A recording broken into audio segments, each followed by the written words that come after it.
26 Aralık 1996 gecesi suç tarihinin en gizemli olaylarından biri yaşandı. 6 yaşındaki güzellik kraliçesi JonBenét Ramsey'nin ebeveynleri kızlarının kaçırıldığını evde buldukları 2,5 sayfalık bir fidye notuyla öğrendi.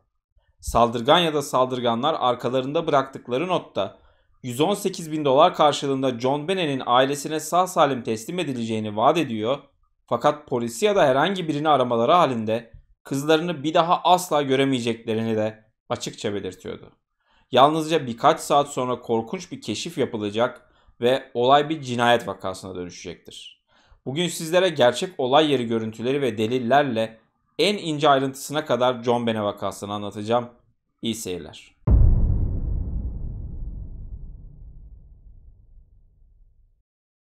Patsy Ramsey, kızı JonBenét, eşi John ve 9 yaşındaki oğlu Burke'ü sabah erken saatlerde ailecek yapacakları seyahat için uyandırmak üzere 4 katlı malikanenin merdivenlerinde Patsy'nin dikkatini yan yana dizilmiş 3 sayfalık bir not çekiyor. Notun ilk sayfasını okuyan kadın 6 yaşındaki kızı JonBenét'in kaçırıldığını anlıyor. Hemen küçük kızın odasını kontrol ediyor, fakat JonBenét odasında değil.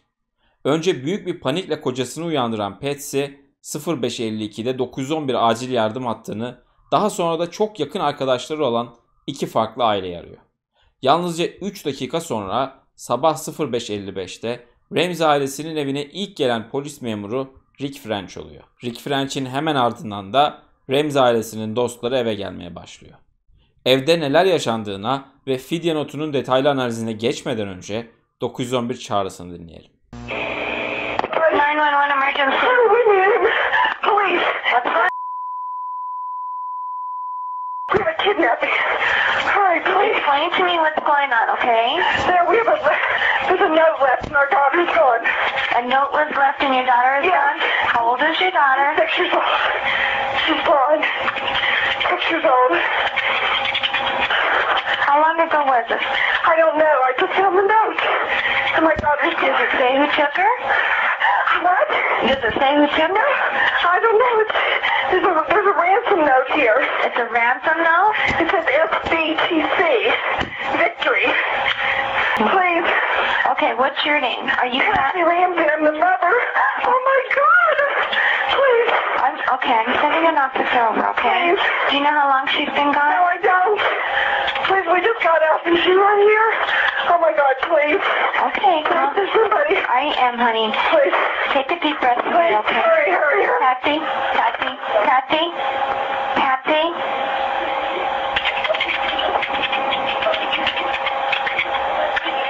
Konuşmanın sonunda Patsy Ramsey telefonu kapattığını sanıyor ve arka plandan bazı sesler geliyor.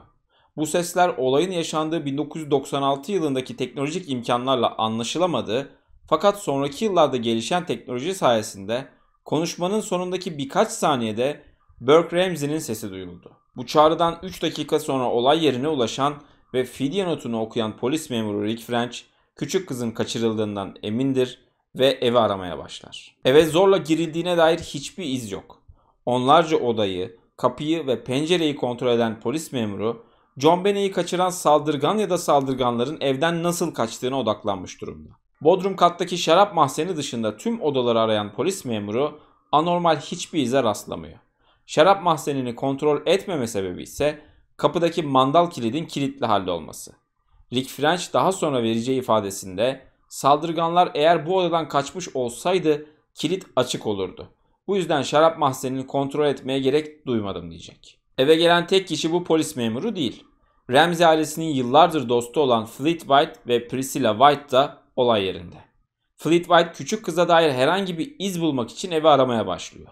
4 katlı malikaneyi tepeden tırnağa dolaşan adam, Bodrum'un ışığını nereden açacağını bulamayınca Bodrum'u ve şarap mahzenini kontrol etmeden aramasını sonlandırıyor. Kısa süre içinde başka arkadaşlar, avukatlar, hatta ailenin düzenli olarak gittiği kilisenin papazı bile eve geliyor. Akıl almaz bir şekilde eve giren çok sayıda kişi tarafından olay yeri tahrip ediliyor. En ufak bir delilin bile hayati önem taşıdığı olay yerinde eve giren herkes yürüyor, oturuyor ve DNA izi bırakıyor. Hatta Patsy'nin arkadaşları genç kadına mutfağı temizlemesinde yardım bile ediyor.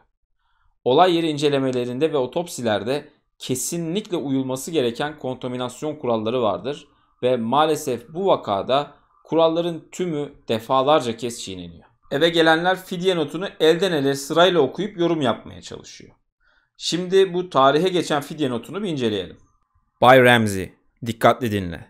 Biz küçük bir yabancı örgütü temsil eden bir grup bireyiz. İşinize saygı duyuyoruz fakat hizmet ettiği ülkeye duymuyoruz. Kızınız elimizde. Kendisi zarar görmedi ve güvende. Ve eğer kızınızın 1997'yi görmesini istiyorsanız mektuptaki talimatlarımıza uymak zorundasınız. Banka hesabından $118.000 çekeceksin. $100.000 $100 banknotlar, kalan $18.000 da $20 banknotlardan olacak. Bankaya uygun boyutta bir çanta götürdüğünden emin ol. Eve dönünce parayı kahverengi bir kese kağıdına koyacaksın. Yarın sabah 8 ile 10 arasında teslimat hakkında talimat vermek için seni arayacağım. Teslimat çok yorucu olacak. Bu yüzden sana dinlenmeni öneririm. Eğer parayı çektiğini fark edersek teslimatı yapmak ve kızını alman için seni daha erken arayabiliriz. Talimatlarımız dışındaki en ufak hareketin kızının derhal infaz edilmesine sebep olacaktır. Ayrıca onun kalıntılarından da mahrum kalacak ve onu uygun şekilde defnedemeyeceksin. Kızına bakan iki beyefendi pek senin gibi değil. Bu yüzden onları tahrik etmemeni öneriyorum. İçinde bulunduğun durum hakkında polisle, FBI'la ya da herhangi biriyle konuşman kızının ölümüyle sonuçlanacaktır. Seni bir sokak köpeğiyle bile konuşurken yakalarsak kızın ölür. Banka yetkililerini uyarırsan kızın ölür. Para herhangi bir şekilde işaretlenmiş ya da sahte ise kızın ölür. Vücudunda elektronik cihaz olup olmadığını anlamak için üstünü arayacağız ve herhangi bir şey bulursak kızın ölür. Bizi kandırmayı deneyebilirsin. Ama seni uyarıyorum. Kolluk kuvvetlerinin karşı önlemlerine ve taktiklerine yabancı değiliz. Bizi alt etmeye çalışırsan kızının ölme ihtimali %99. Talimatlarımızı takip edersen onu geri alma ihtimalin %100. Sen, ailen ve yetkililer sürekli kontrol altındasınız. Akıllılık etmeye çalışma John. Ortalıktaki tek para babası sen değilsin. O yüzden seni öldürmenin zor olacağını sanma. Bizi hafife alma John. Aklını kullan. Artık her şey senin elinde John. Zafer. SBTC. Bu fidye notu o kadar uzun ki yazan kişi bile ondan bahsederken not kelimesi yerine mektup ifadesini kullanmış. İncelediğim onlarca fidye notunun aksine bu mektup son derece uzun. Genelde saldırganlar kurbanın ailesi üzerinde otorite kurmak için sert bir dil ve kısa cümlelerle kendileri hakkında hiçbir bilgi vermeden notu bitirir. Kızın elimizde, $118.000 hazırla ve bizden haber bekle. Polisi arama yoksa kızın ölür gibi kısa bir not yerine 2,5 sayfalık bir mektup yazmak son derece garip. Ayrıca notu yazan kişi küçük bir yabancı örgütü temsil ettiklerini özellikle belirtiyor. Göz korkutmak için kendisini olduğundan da tehlikeli göstermek isteyen biri neden küçük bir örgütü temsil ettiğini belirtir.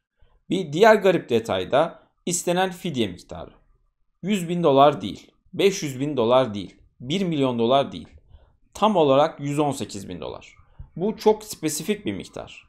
Daha da ilginç olan 2 özel uçak sahibi olan zengin bir iş adamından $118.000 gibi az miktarda para talep edilmesi. John'un o yıl aldığı Noel ikramiyesi de tam $118.000. Tabii ki bu akıllara küçük kızı kaçıran kişilerin John'la birlikte çalışan ya da onu çok yakından tanıyan birileri olduğunu getiriyor. Notun sonunda imza şeklinde kullanılan SBTC harflerinin ne anlama geldiği ise anlaşılmıyor.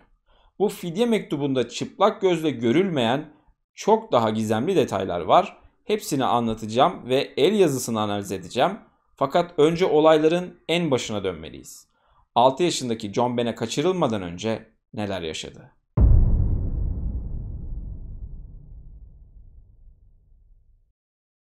Ramsey ailesi yaklaşmakta olan Noel sebebiyle evlerinde büyük bir parti veriyor. John ve Patsy çifti aile dostlarını ağırlarken 6 yaşındaki John Ben'e ve 9 yaşındaki abisi Burke misafirlerin çocuklarıyla birlikte oyun oynuyor. Bu misafirlerin arasında John Ben'e kaçırıldıktan hemen sonra olay yerine gelen White ailesi ve çocukları da var. Emekli bir profesör olan ve amatör olarak Noel babalık yapan Bill McReynolds da eşiyle birlikte partide. Kısa süre önce ağır bir kalp ameliyatı geçiren Bill'in Ramsey ailesini uzun yıllardır tanıdığı ve John Benet ile çok samimi olduğu biliniyor. Saatler süren ve 34 kişinin katıldığı parti devam ederken Ramsey ailesinin ev telefonundan 911 acil yardım hattı aranıyor. Fakat çağrı operatör bağlanmadan hemen önce kesiliyor. Rutin bir uygulama olarak 911 operatörü Ramsey ailesinin ev telefonunu geri arıyor. Fakat telefonu kimse açmıyor. Bunun üzerine operatör prosedürü takip ederek evi kontrol etmesi için bir polis memuru yönlendiriyor. Polis memuru Ramsey ailesinin malikanesine vardığında kapıyı davetlilerden biri açıyor ve hiçbir sorun olmadığını, çağrının muhtemelen yaşlı annesine ilaç temin etmek için eyaletler arası telefon görüşmeleri yapan Fleet White tarafından yanlışlıkla yapıldığını söylüyor. Fleet White aynı sebepten ötürü partiden erken ayrılmış. Polis memuru çağrının bir kaza sonucu yapıldığını düşünerek eve girmeden ayrılıyor.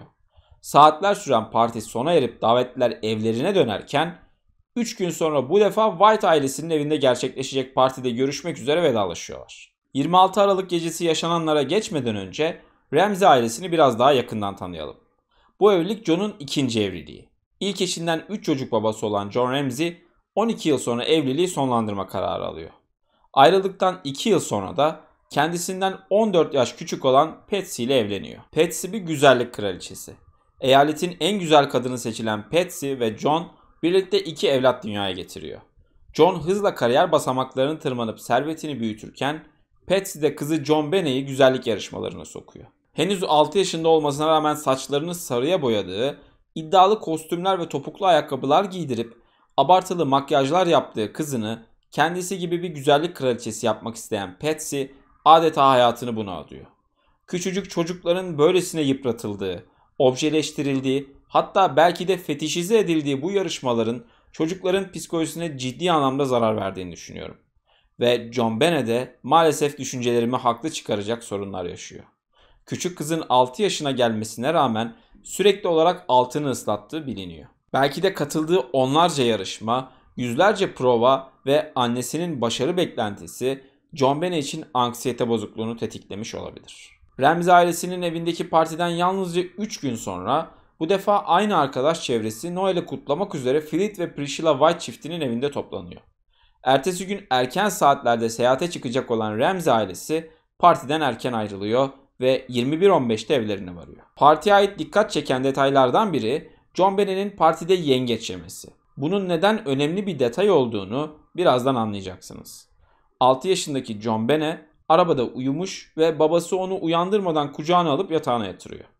Anne Patsy, baba John ve çiftin diğer çocuğu Burke de kısa süre sonra uykuya dalıyor.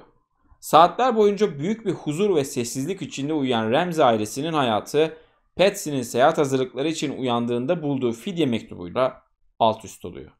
Bildiğiniz gibi 911 çağrısını, eve gelen ilk polis memurunun yaptığı aramayı ve aile dostlarının olay yerini farkında olmadan nasıl tahrip ettiğini anlatmıştım. Sabah saat 7'de Fleet White Ramsey ailesine o anda hala yatağında uyuyan oğulları Burke'ü kendi evine götürmeyi teklif ediyor. Ve ilginç bir şekilde aile bu fikri mantıklı bularak oğullarını White ailesinin evine gönderiyor. Evdeki 2 çocuktan biri fidye için kaçırılmış ve aile Burke'ü uyandırıp herhangi bir şey sormadığı gibi oğullarının yanlarından ayrılıp arkadaşlarının evine gitmesine de göz yumuyor. Sabah saat 8 civarında dedektif Linda Arndt olay yerine varıyor. Maalesef dedektif Linda da olay yerinin korunması ve evdeki kişilerin kontrolü gibi hayati konularda akıl almaz hatalar yapıyor. Kısa süre içinde çok sayıda polis memurunun geldiği evde olay yeri inceleme çalışmaları başlıyor. Ne yazık ki polis memurları 4 katlı malikaneyi olay yeri olarak görmemiş olsa gerek ki yalnızca John Benet'in odasını olay yeri olarak işaretleyip girişin yasak olduğunu belirten o meşhur sarı şeritleri çekiyor. Saldırganların mektupta 8 ile 10 arasında teslimat hakkında konuşmak için ev telefonunu arayacağı belirtildiği için polis ekipleri ailenin telefonuna yapılan aramaların konumunu takip edecek bir düzenek yerleştiriyor. 2 saat süren gergin bekleyiş boyunca telefon defalarca kez çalıyor. Fakat arayanlar yalnızca Ramsey ailesinin olayı duyan arkadaşları. Zaman su gibi akıp giderken ne John Benet'den ne de onu kaçıran saldırganlardan hiçbir iz yoktur. Polis ekipleri standart prosedür olarak John ve Patsy'nin yazı örneklerini alır. Çiftin ortak olarak kullandığı bir not defteri fidye mektubuyla karşılaştırılmak üzere kriminal laboratuvara gönderilir. Saatler sabah 10.30'u gösterirken dedektif Linda Arndt hariç tüm polisler evden ayrılmıştır. Çok sayıda polis memuru John ve Patsy Ramsey'nin saldırganlardan gelecek telefonu beklerken paniklemediğini fark eder. Çocuğu kaçırılan ebeveynlerin böyle bir durumda telefonun başından asla ayrılmayacağını, mektupta belirtilen zamandan saatler sonra bile bir umutla telefonun başında bekleyeceğini tahmin etmek pek de zor değil. Ne var ki olay günü evde olan çok sayıda insanın ifadesine göre Ramsey çifti ne telefonla ne de ilerleyen saatle ilgili hiçbir yorum yapmamış. Ayrıca John ve Patsy'nin birbirlerinden uzak durmaları, evin ayrı bölümlerinde evdeki arkadaşları ve avukatlarıyla konuşmaları da dikkat çekiyor. Böylesine yoğun bir stres yaşayan çiftler fiziksel olarak birbirlerine ve varsa diğer çocuklarına yakın olmak ister. Çoğu zaman aile hep birlikte sarılıp tek bir koltukta ya da odanın aynı bölgesinde durur. Ramsey ailesi ise oğulları Burke'ü arkadaşlarının evine gönderip bu süreci birbirleriyle değil, arkadaşlarıyla ve avukatlarıyla atlatmaya çalışıyor. Bu esnada dedektif Linda Arndt maalesef olay yerini ve evde bulunan kişileri kontrol etme konusunda korkunç hatalar yapmaya devam ediyor. Sabah 11.30 ve öğleden sonra 1 arasında 1,5 saat boyunca gözden kaybolan baba John Ramsey'nin aşırı stresli olduğunu fark eden dedektif Linda, öğleden sonra 1'de John'a evi en üst kattan başlayıp Bodrum'a kadar tekrar aramasını söyleyerek hatalarına bir yenisini ekliyor. Ortada kaçırılmış küçük bir kız var ve eğer bu ev aranacaksa kızın babası tarafından değil, polisler ve dedektifler tarafından aranmalı. John Ramsey arkadaşı Fleet White'ı da yanına alarak evi aramaya başlıyor. Evin daha önce bir kez olay yerine ilk gelen polis tarafından, bir kez de Fleet White tarafından arandığını ama her ikisinin de farklı nedenlerden ötürü Bodrum'daki şarap mahzenini kontrol etmediğini söylemiştim. Peki John Ramsey aramaya nereden başlıyor dersiniz? Bodrum'daki şarap mahzeninden. Burada dikkat etmemiz gereken detay, daha önce evi arayan iki kişi de John'a şarap mahzenini kontrol etmediklerini söylememişti.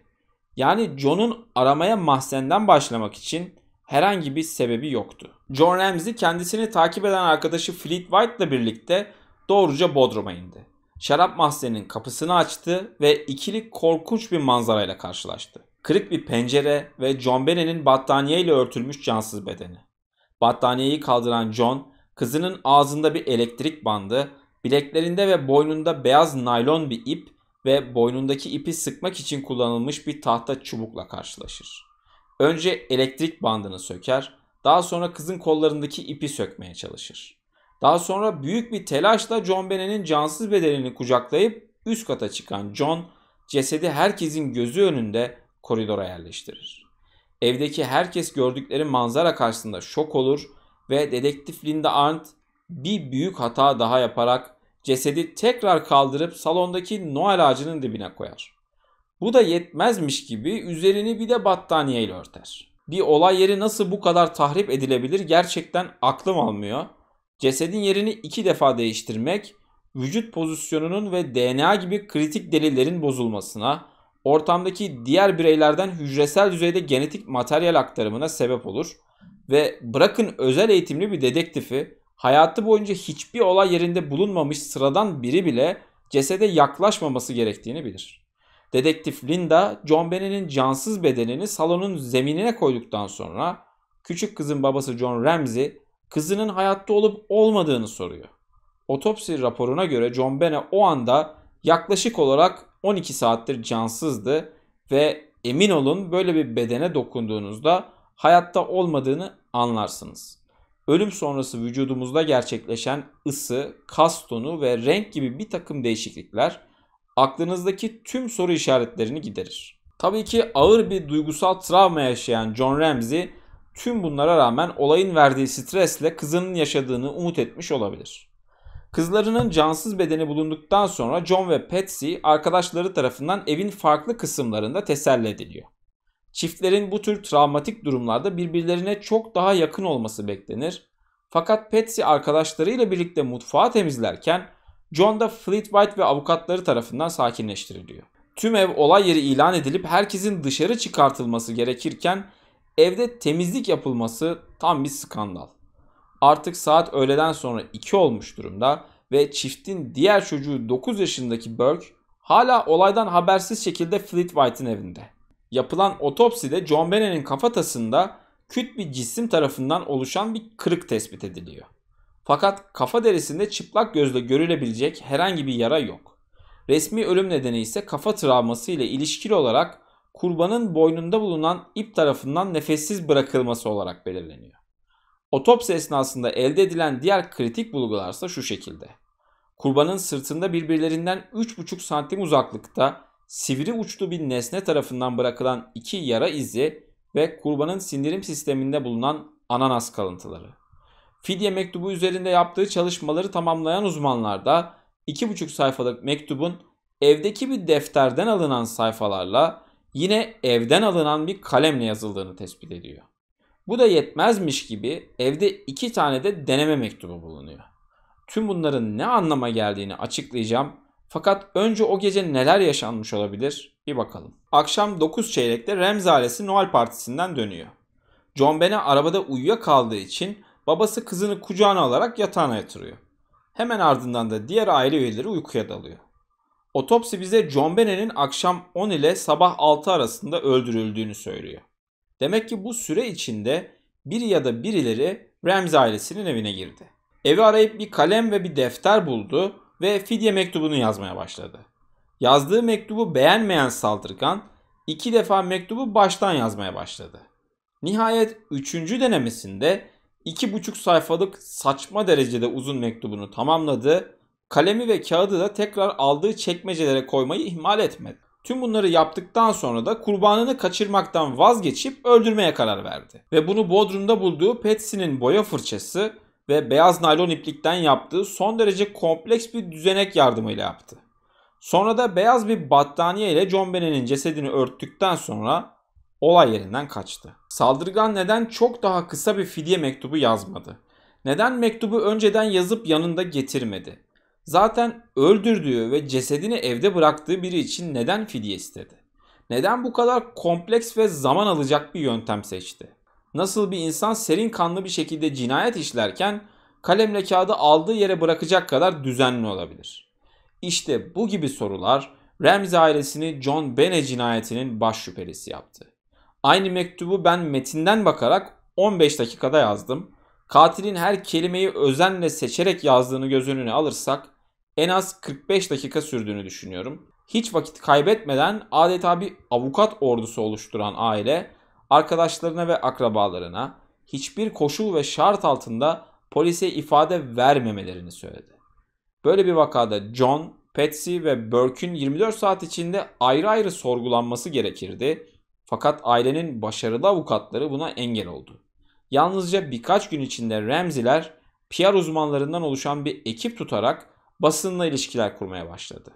Hatta John ve Patsy şahsi olarak ayrı ayrı avukatlar da tuttu. Acaba bu çift 6 yaşındaki kızlarının ölümünde ayrı avukatlar tutup şahsi çıkarlarını gözetecek ne yaşamıştı? Dedektiflerin tüm çabalarına ve aileyi sorgulama girişimlerine rağmen avukatlar her defasında Ramsey'lerin mental olarak sorgulanmaya uygun olmadığını söyledi. Yine avukatların çabalarıyla dedektiflerin John ve Patsy çiftinin kredi kartı ve telefon kayıtlarına ulaşımı da engellendi. Bu esnada FBI çok daha tecrübeli ve donanımlı olduğu için soruşturmayı üstlenmek istiyordu. Fakat bölgedeki polis departmanı buna engel oldu.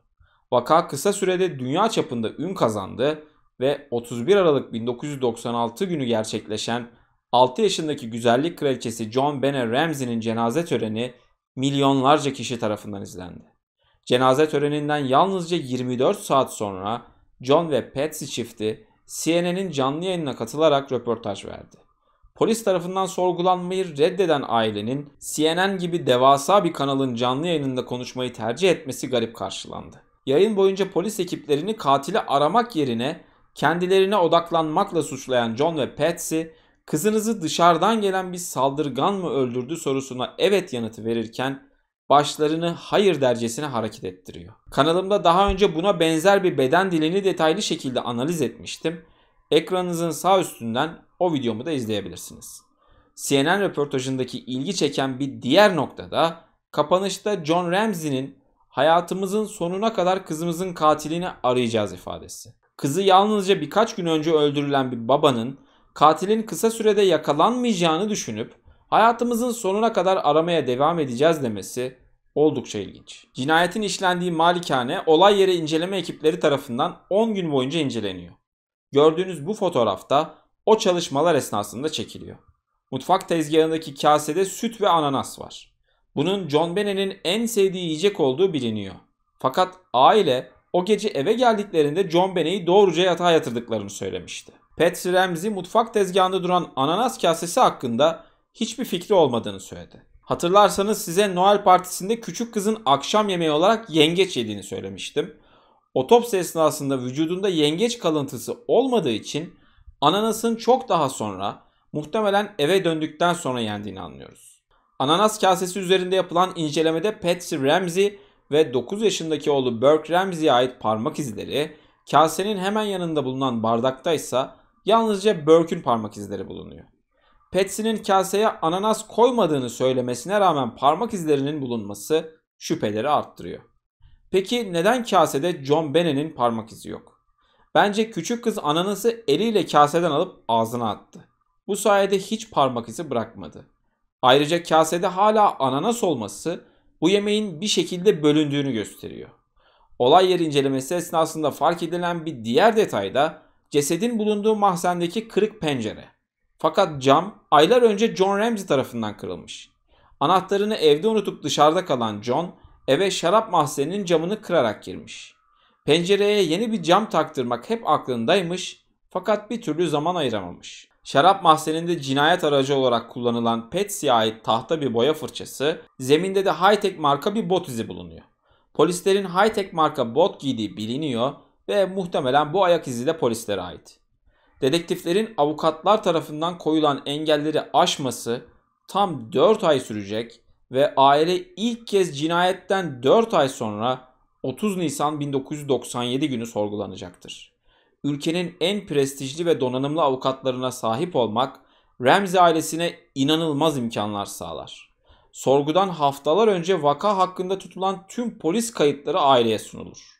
John ve Patsy'nin ayrı ayrı sorgulanması engellenir. Polisin kayıtlarını avukatlarıyla haftalar boyunca inceleyip kendi savunmalarını yapmak için çok avantajlı hale gelen Ramsey ailesi, sorgu boyunca dedektifleri katili aramak yerine kendilerine odaklanmakla suçlar. Politik bir savaşa, istifa eden dedektiflere, güç ve parayla gerçekleri örtme çabasına dönüşen vakanın detaylarına devam etmeden önce sizi soruşturmada kilit rol oynayan ve John Bennett Ramsey vakasının merkezinde yer alan 4 kişiyle tanıştırmak istiyorum. 1996 yılında bölge savcısı olan Alex Hunter soruşturmanın kalbinde yer alıyor. Tutuklama kararları ve arama emirleri gibi kritik adımlar bölge savcısı olduğu için bu adamın yetkisinde. Cinayetten 3 ay sonra Alex Hunter soruşturmaya büyük bir ismi dahil ediyor. Emekli bir cinayet büro dedektifi olan ve kariyeri boyunca 200'den fazla cinayeti aydınlatan Lou Smith, alanının en önde gelen isimlerinden. Bölge savcısı böyle karmaşık bir vakayı çözebileceği için Lou Smith'ten emekliliği bırakıp mesleğe geri dönmesini rica ediyor. Lou Smith de 6 yaşındaki küçük John Bennett'in katilini yakalamak için kolları sıvıyor. Vakanın en kıdemli dedektiflerinden olan Steve Thomas da ilk günden itibaren John Bennett cinayetini aydınlatmak için gece gündüz demeden çalışıyor. Ve Dr. Werner Spitz, dünyanın en saygın adli tıp uzmanlarından olan Dr. Spitz, John F. Kennedy, Martin Luther King Jr. ve Richard Ramirez gibi suç tarihine geçen vakalarda aldığı rolle tanınıyor. Bu vaka üzerinde çalışmak için özel olarak polis merkezi tarafından davet edilen Dr. Spitz de saydığım diğer isimler gibi katili yakalamak için kolları sıvıyor. Fakat bu 4 adam da kısa süre içinde farklı teorileri destekleyip kutuplaşacak ve kamuoyu arka arkaya gelen istifalarla sarsılacaktır. Tıpkı halk gibi soruşturmayı yürüten görevliler de ikiye bölünür. Bir taraf cinayetin eve dışarıdan giren bir saldırgan tarafından işlendiğini düşünürken diğer tarafta John Bennett'i ailesinin öldürdüğüne inanmaktadır. Elbette ben her iki tarafın da teorilerini ve teorilerini dayandırdıkları kanıtları en ince detayına kadar anlatacağım.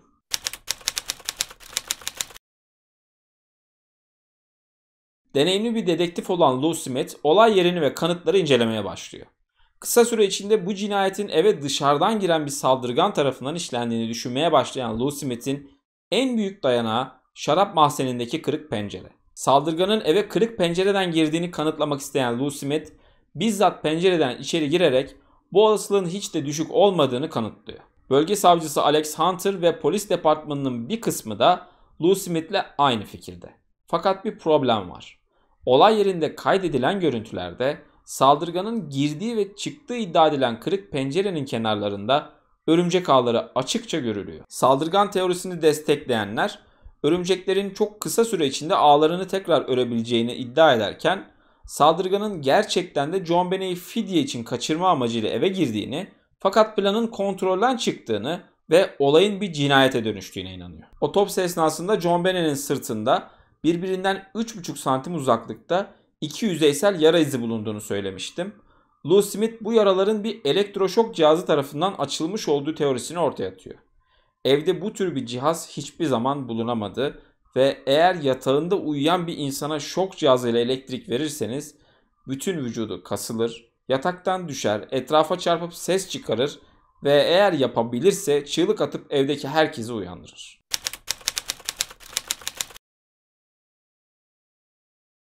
Vakanın baş dedektiflerinden olan ve ilk günden itibaren soruşturmayı yürüten Steve Thomas, meslektaşı Lou Smith'in aksine John Benet'in ailesi tarafından öldürüldüğünü düşünüyor. En büyük dayanağı da adli el yazısı uzmanları tarafından incelenen fidye mektubu.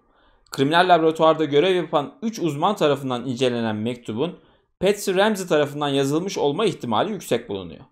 Buna karşılık Ramsey ailesi kendi el yazısı uzmanlarını tutarak mektubun Patsy tarafından yazılmadığını ispat etmeye çalışıyor.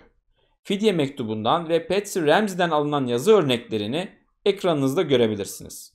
Sol taraf orijinal fidye mektubundan, sağ tarafsa Patsy Ramsey'nin el yazısı örneklerinden oluşuyor. Tabii ki ben bir el yazısı uzmanı değilim fakat yıllar içinde bu konuyla ilgili ciddi düzeyde araştırma yaptım.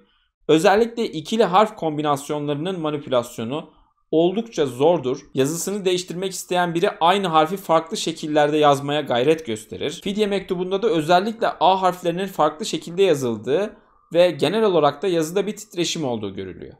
Kriminal laboratuvardaki uzmanlar kesin bir karar verememiş fakat yazının Patsy Ramsey'e ait olma ihtimalini yüksek olarak değerlendirmişler. Sizin bu konudaki görüşleriniz nedir? Sizce bu iki yazı aynı kişiye ait olabilir mi? Lütfen yorumlar kısmında belirtin. Kurbanın sırtında 3,5 santim aralıkla 2 yara izinin nasıl oluştuğuna dair bu teoriyi savunanların da bir açıklaması var.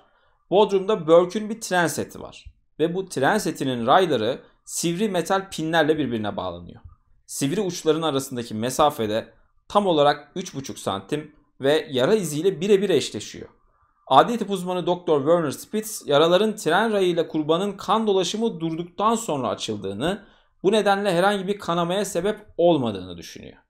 Aynı tren raylarının Burke Ramsey'nin odasının zemininde de bulunması, akıllara John Benet ve 9 yaşındaki abisi Burke arasında bir tartışma yaşanmış olabileceği ihtimalini getiriyor. Aile Dr. Werner Spitz'in evlerine girip kızlarının katilinin bulunması için yardımcı olacak kanıt aramasına izin vermiyor.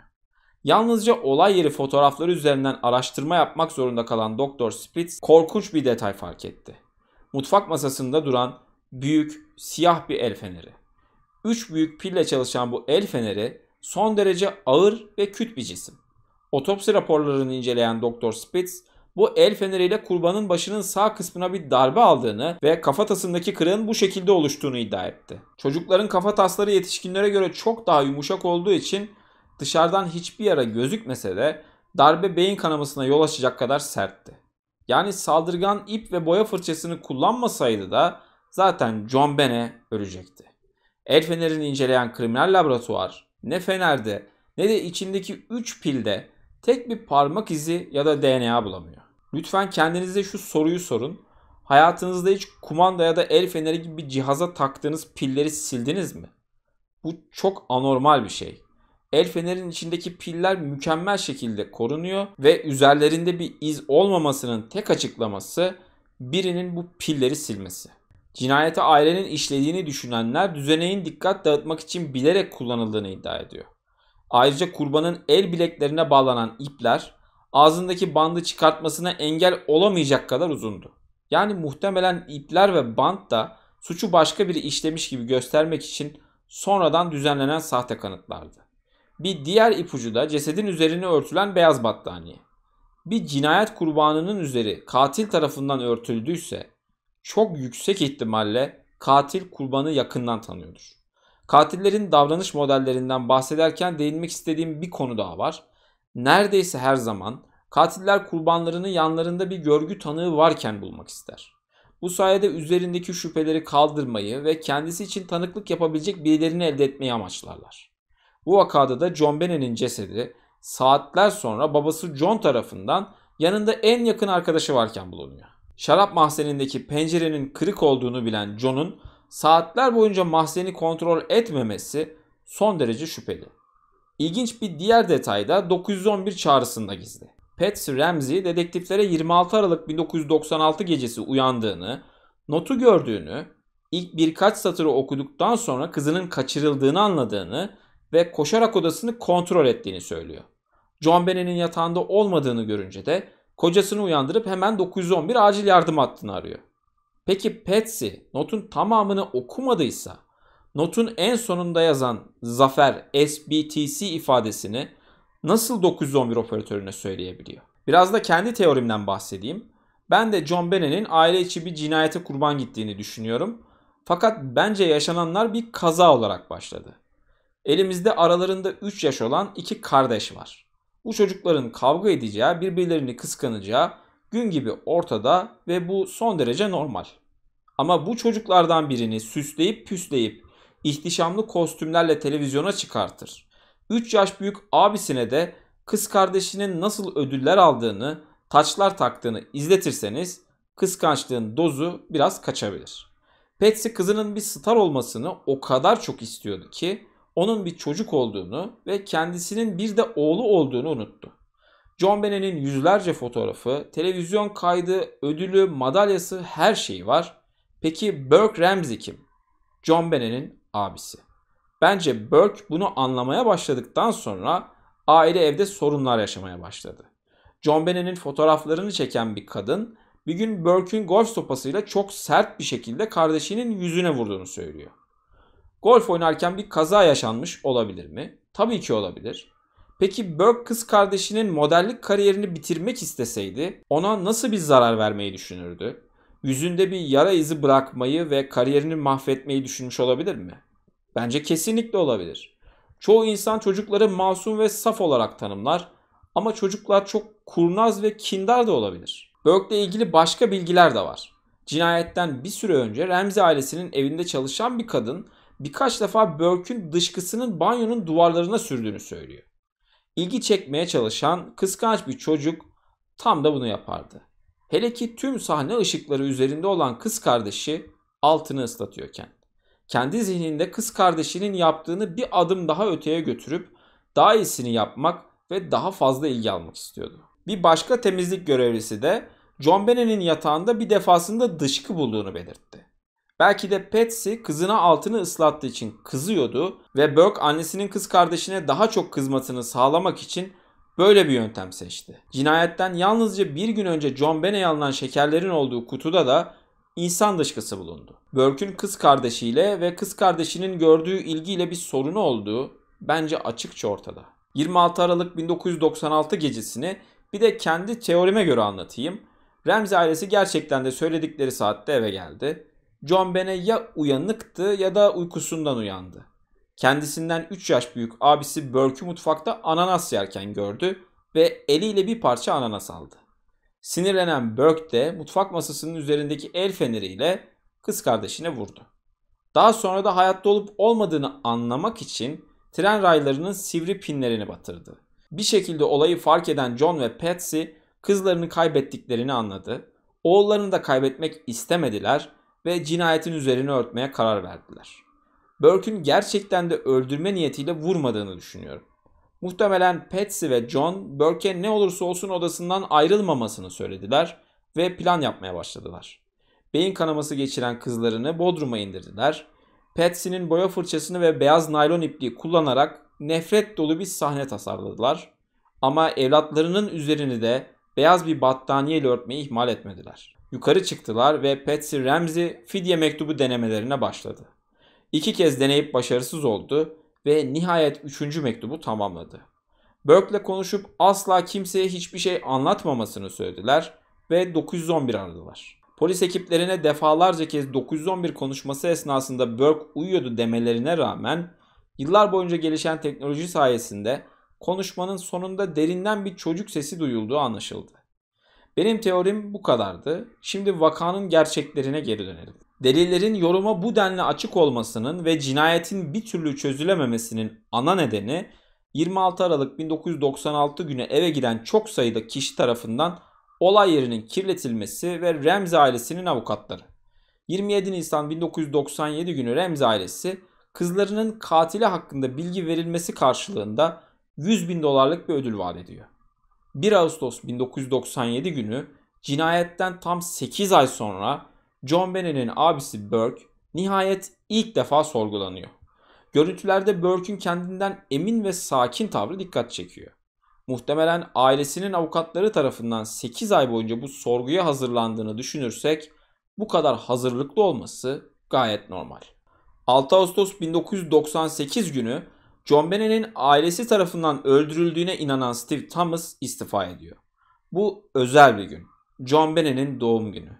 Thomas basınla paylaştığı açık mektubunda bölge savcısı Alex Hunter ve polis departmanının büyük kısmını cinayetin üstünü örtmeye çalışmakla suçluyor. Yalnızca bir ay sonra bu defa Lou Smith ailenin masum olduğunu fakat polis departmanının katili aramaktan çok aileyle ilgilendiğini söyleyerek istifa ediyor. 18 ay boyunca canla başla cinayeti çözmeye çalışan bu iki adamın da farklı teorileri ve farklı görüşleri olsa da John Bennett Ramsey cinayetinden çok etkilendiğini düşünüyorum. 1998 yılının Eylül ayında mahkeme olayı araştırması için bir jüri heyeti görevlendiriyor. Bir yıl boyunca olay yerine kanıtlara, tanıklara ve raporlara sınırsız erişim hakkı tanınan jüri üyeleri 1999 yılında bir karara varıyor. Fakat bu karar 2013 yılına dek basınla paylaşılmıyor. Bölge savcısı Alex Hunter bir basın toplantısında Ramsey ailesi aleyhinde yeterli delil olmadığını söyleyerek soruşturmayı kapatıyor. Takvimler 2003 yılını gösterirken cinayetten tam 9 yıl sonra John Bennett Ramsey vakasında yeni bir gelişme yaşanıyor.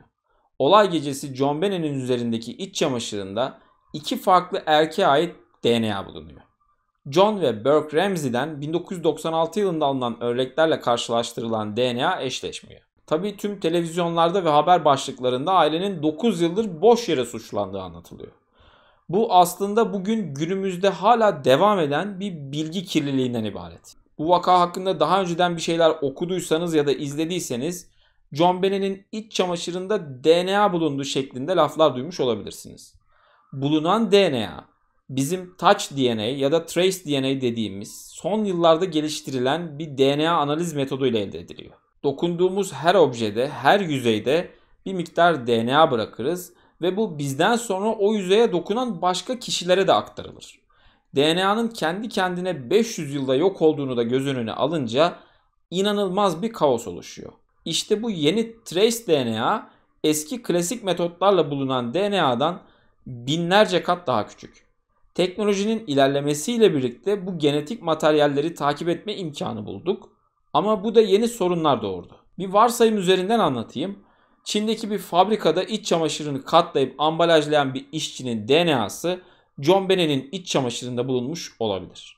Dokunduğu bir yüzeyden eline bulaşan DNA daha sonra kendi eliyle çamaşırına bulaşmış olabilir. Milyonlarca insanın kayıtlı olduğu veri tabanında John Bennett'in çamaşırındaki DNA ile eşleşme bulunmaması da belki de çok uzaklarda birilerine ait bir DNA olduğu anlamına gelmektedir. Yani yalnızca Touch DNA yöntemiyle elde edilen genetik materyallerden bu cinayeti çözmek neredeyse imkansız. Yeni bölge savcısı 2008 yılında bir mektup yayınlayarak davayı kapattı. Çamaşırdan çıkan DNA'nın Ramsey ailesiyle uyuşmadığını söyleyerek aileden özür diledi. Yalnızca bir yıl sonra soruşturma fidye mektubunun Patsy Ramsey tarafından yazıldığı düşünülerek tekrar açıldı.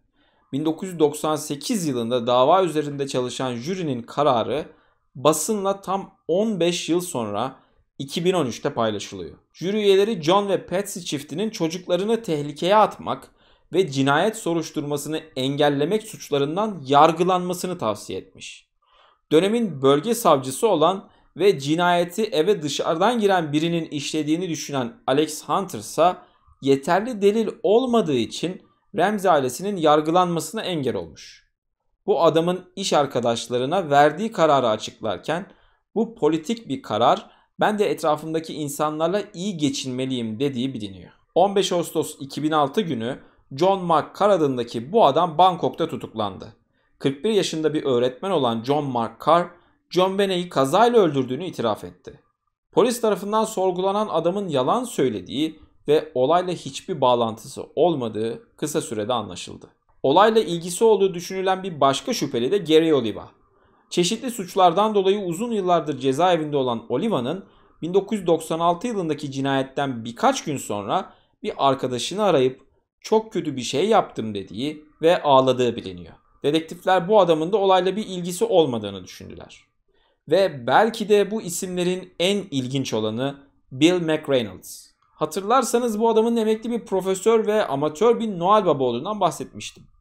Olaydan 3 gün önceki partiye katılmış olması, John Benet'i uzun süredir tanıması ve öldüğümde küllerimi John Benet'in makyaj yaptığı simlerle karıştırın gibi korkunç ifadeleri olmasına rağmen bu adamın da masum olduğu anlaşıldı.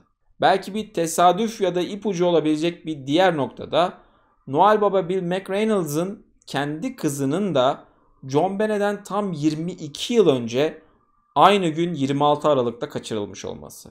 Neyse ki kız birkaç gün sonra bulunmuş ama suçlu hiçbir zaman yakalanamamış. 26 Aralık 1996 gecesi işlenen John Benet Ramsey cinayeti aradan geçen 27 yıla rağmen hala gizemini koruyor. 2006 yılında Patsy Ramsey yakalandığı yumurtalık kanseri nedeniyle yalnızca 49 yaşında hayatını kaybetti.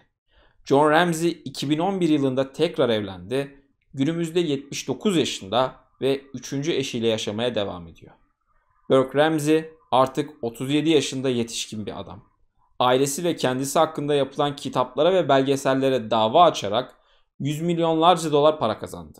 Bu vaka için çok uğraştım ve görüşlerinizi gerçekten merak ediyorum. Yorumlar kısmında belirtirseniz çok sevinirim. Bir sonraki videoda görüşmek üzere, hoşça kalın.